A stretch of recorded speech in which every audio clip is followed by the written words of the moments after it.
Raise your hand if you have ever overheard someone being mean and made a snap judgment that they were a mean person. Now raise your hand if you have ever been mean to someone, even though you are usually a pretty nice person.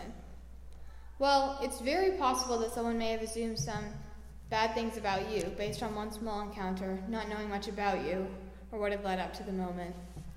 Hi, I'm Ella Chatterjee, and I can sometimes make snap judgments without knowing the full story. My mind works pretty quickly, not so much on tests, but more outside of the classroom. I tend to be a very logical person, but I can also sometimes use my own quick logic to assume things that I shouldn't. That's why I try to stop and look for evidence before I jump to conclusions. If you have this instinct to make snap judgments too, take a second before you jump on it. It may be that your original impression was right, but if possible, the extra 5 seconds taken at the time may just save you much more time later regretting the decision. When I was 7, I went to India. My family and I were walking to a restaurant when we passed a girl, probably slightly younger than I was at the time, and a man, which I assumed was her dad. He was sitting on the bench, and the girl was begging for money. She was so sad as she asked for any spare change, and to this day I still remember details such as what she looked like and where we were. I desperately wanted to give her money because we gave money to other people on the street, but this time my dad said no, and I was shocked.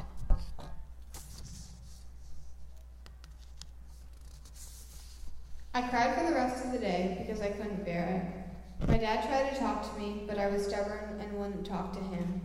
I was so sad because I was realizing for the first time in my life how many children in the world are hungry, homeless, and in need. But there was one thing I didn't know, and that was the whole story. I wish I could have paused to realize that my dad grew up in India, understood the culture, and probably had reasons for his actions. Instead, I felt awful for a whole day, clinging to my judgment about the girl and about my dad. Finally, exhausted by my misery, I sat down with my parents, and my dad explained why we couldn't give the girl any money. Sometimes, poor and desperate parents cannot afford to send their children to school, while at other times they think it's just easy income, so the kids end up begging. It could also just be bad people who hurt them, force them to beg, and take the money the children are given. The Indian government is fighting this problem by providing free education and meals during school hours to the kids in need, and educating parents on creating a better future for their children. But I had seen my relatives give money to other people, so why not this little girl? My dad explained he doesn't give money to children begging on the street because of the evidence. He knew since the Indian government started providing free meals at schools, and after discouraging people from giving to child beggars, there have been substantially fewer kids on the street and more going to school, so my dad made his choice.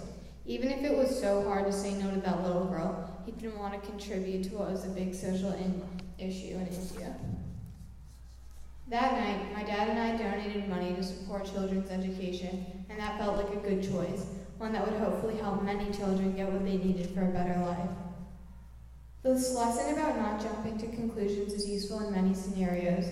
I have made judgments about people who later came to be some of my closest friends.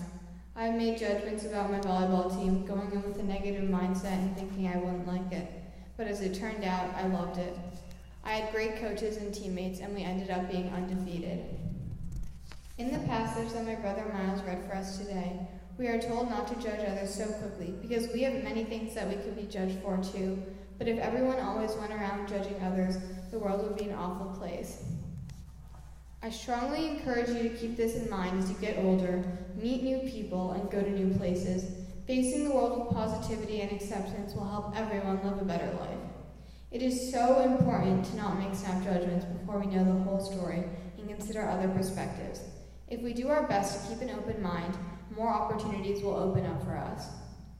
We will experience new things, make more friends, learn really interesting things, and definitely have a better understanding of the world around us.